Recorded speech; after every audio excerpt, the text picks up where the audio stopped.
Alrighty guys, what's going on? Cole from Vital Fishing. We're actually doing something a little different today. We're here at the beautiful Liar's Corner, doing a little top 3 lure review. We're going to start something new every month. We're going to be coming top 3 for each month, kind of show you guys what's working around the valley. Something to keep in mind though, every lake's going to be a little different. You know, every lake's going to be a different stage depending on where you're at. So these are kind of generic, kind of work all over. But yeah, let's get started with number 1.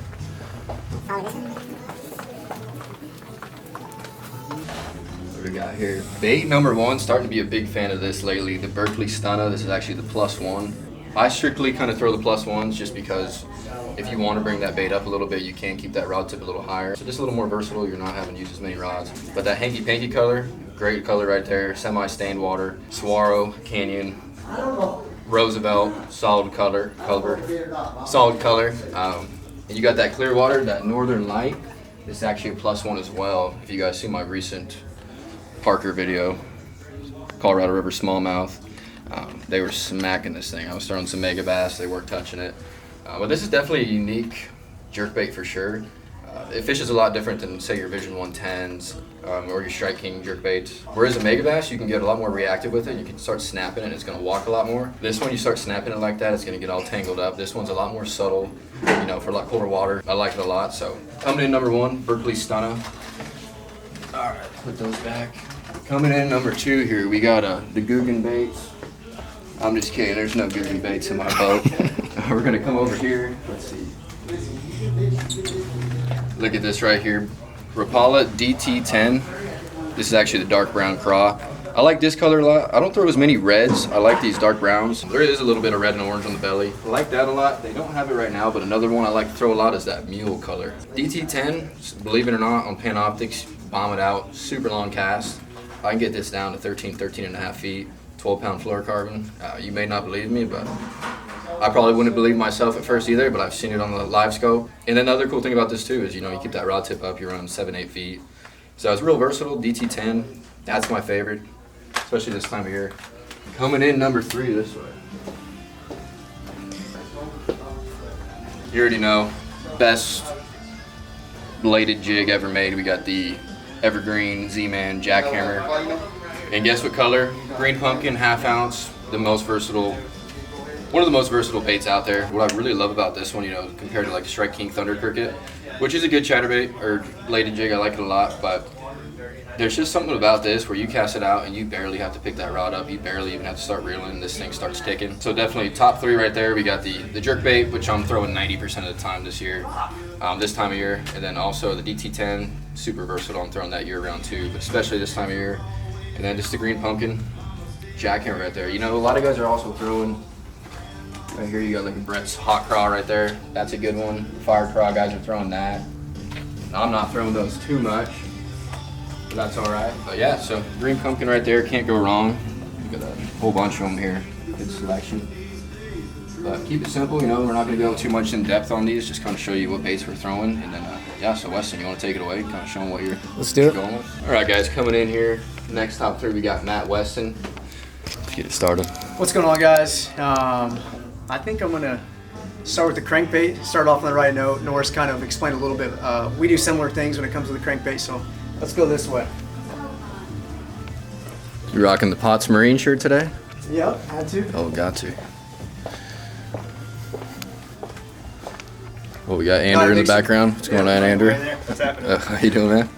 Not a big surprise. I'm gonna pull a couple different colors like Norris did. You on DT10 as well? I think I'm gonna grab some DT6s. I do throw a lot of DT10s. I'll give them something a little bit different, but depending on the water column that I'm fishing. But let me pick a couple different colors here. So DT6 again, like Cole said, I mean, you can get these in about 8 foot of water or so. There's a shad color, your old school silver. Can't really go wrong any time of the year, but this time of year when they're gorging shad, getting ready to move up and start spawning, you know, obviously a good thing to match the hatch there. And I've honestly had a lot of luck too with craw colors this time of year. You know, going in the spring, it's a quick, easy meal for them. They don't have to try too hard like they're doing chasing shad. You can kind of catch them on a bunch of different colors this time of year, especially as they're eating, getting ready to move up. So DT10, DT6, good options. We both throw it, so definitely something to come check out. All right, let's go this way. Next one, spinnerbait. This one here is the Dobbins D-Blade. I throw both of these colors a lot. You can kind of get a bluegill type pattern there. This one I've had a lot more luck when they're already in transitioning. You see a lot of fish spawning, they're already there, and you see a lot of fish that might just be moving up ready to bed. So it's kind of that 50-50 period.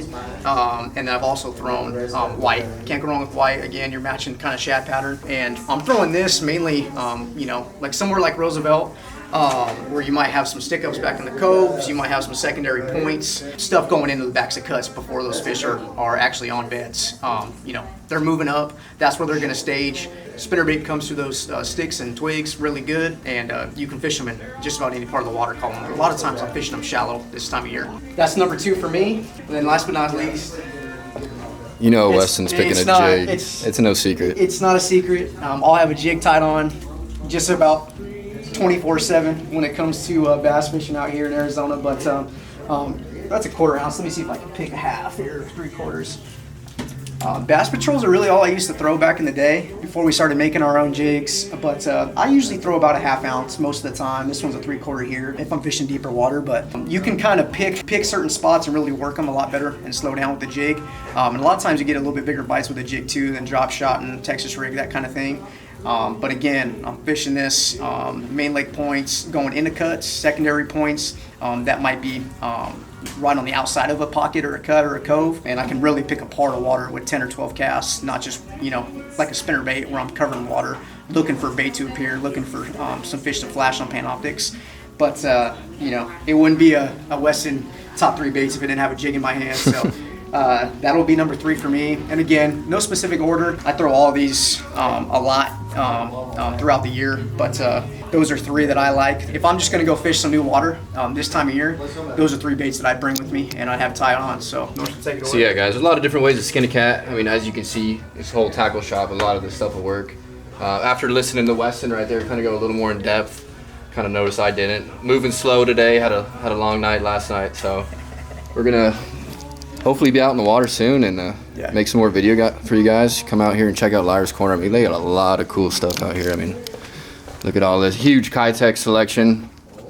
I mean, I haven't seen any kind of selection like that in the valley. You got to have the tried and true Robo Worms 5150, another local favorite. I know a lot of guys throw those. Huge Yamamoto selection. Gotta love that. You got all your mainstream Rapala, Berkeley, Spro, I mean, oh my God, G-Funk. And then you can't forget the Reaction Innovation. Sweet Beaver is one of my favorite, and then I think they do have Man Bear Pigs. They do have Man Bear Pigs.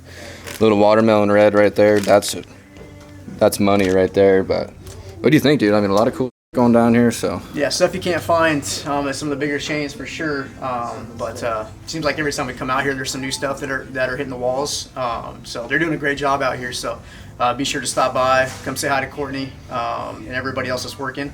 And there's some big things to come soon. So right on, guys. Thanks for watching.